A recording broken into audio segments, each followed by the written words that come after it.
Omega announced the Summer Blue Seamaster collection early last year, and some of these pieces have been so hard to get that they have still yet to start shipping to most dealers. 2023 was the 75th anniversary of the Omega Seamaster, which was first released in 1948. And although most people would never have known about this hallmark, Omega wanted to bring this to light. So they released the underwater-inspired Summer Blue collection, which has a special version of each Seamaster in it. Today we have a Seamaster 300 Summer Blue version, which takes the standard Seamaster 300 and gives it a fun new color scheme and some other fun changes that we will discuss. But will it be enough for you to get onto our waiting list to acquire one? Let's find out.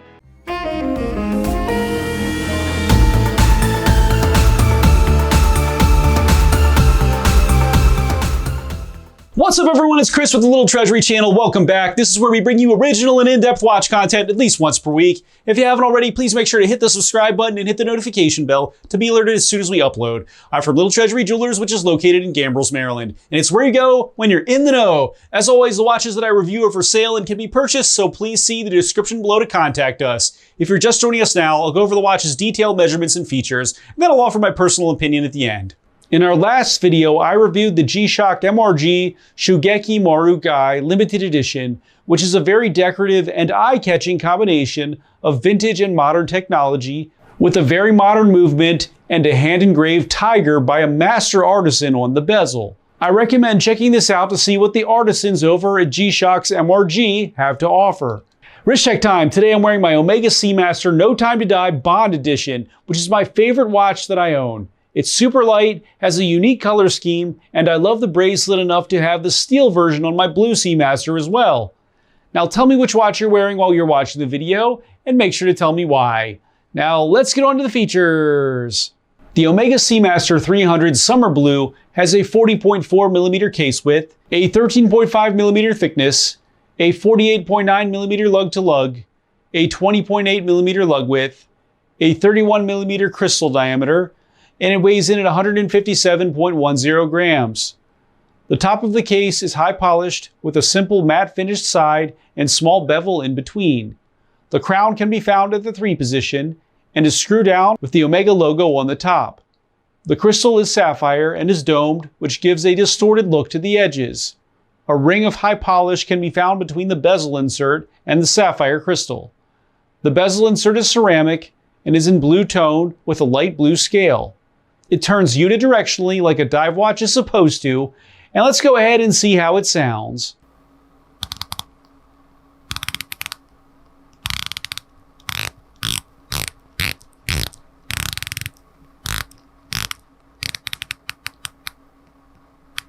Wow, this honestly is a fine example of a bezel being very easy to grip, and it has precise clicks and a very distinct noise. It's all around a great overall feel. This is a fantastic bezel. The dial is in Omega's distinct summer blue tone with a gradient fading from dark at the edges to light in the center. But the interesting part here is that you will find the indices and numerals recessed into the dial to give it a very unique vintage look, and this is what people call a sandwich dial. It has light blue on each marker. The indices are all triangular, and you will find numerals at the 12, 3, 6, and 9. Simple light blue lines can be found at the edge of the dial for the minute grade. The Omega logo and Omega can be found in white at the top middle portion. The hour hand is Dauphine style with an arrow at the tip, and the minute hand is Dauphine style as well. The second hand is exciting and is a lollipop style, which many people go crazy over. Seamaster N300 can be found in white at the bottom middle portion in a similar but more refined font than the original version. Lume can be found on all markers of the bezel in a special summer blue color, and the bezel pip in green. All dial indices and markers are in summer blue, and the hour and second hand is in summer blue with a green minute hand. The case back is closed and has the commemorative Seamaster logo depicting a trident-bearing Poseidon and 2 seahorses, which is a combination of Omega's 1956 original and the brand's current design. The movement is the 8912 caliber, which is a no-date version of the 8900 caliber, and is an automatic coaxial escapement that provides a 6 to 8 year service interval versus the 3 to 5 that you typically see. It's a certified master chronometer, which means it has been meta-certified to be accurate from 0 to 5 seconds per day. It is resistant to magnetic fields of 15,000 Gauss, which is equivalent to an MRI machine, and it has a 60-hour power reserve. The bracelet is a simple tapered 3-link style with high polished outer links and matte finished center links. The buckle is a folding pusher style with Omega engraved on it, and has a fantastic push to micro adjust inside. The OMEGA Seamaster 300 Summer Blue is surprisingly 300 meter water resistant, is ready to show off your simple, refined class and style, and can be yours for $7,400. Now for my personal opinion. Well, it looks like the Summer Blue Seamaster series has really been a huge hit thus far, and it is really hard to choose between the Planet Ocean Seamaster Diver 300 and this one for me, honestly. The Seamaster 300 really is a clean, simple, and classic looking timepiece, but with a great, very modern movement powering it. But what the Summer Blue version of it really adds is a bit of fun. The normal versions are more neutral with black and dark blue as the options, and really just not as fun as this one. The blue gradient dial is beautiful, and I love how all the dial markers are in a similar light blue tone, even with the sandwich dial, which really adds a great effect to this watch, I might add.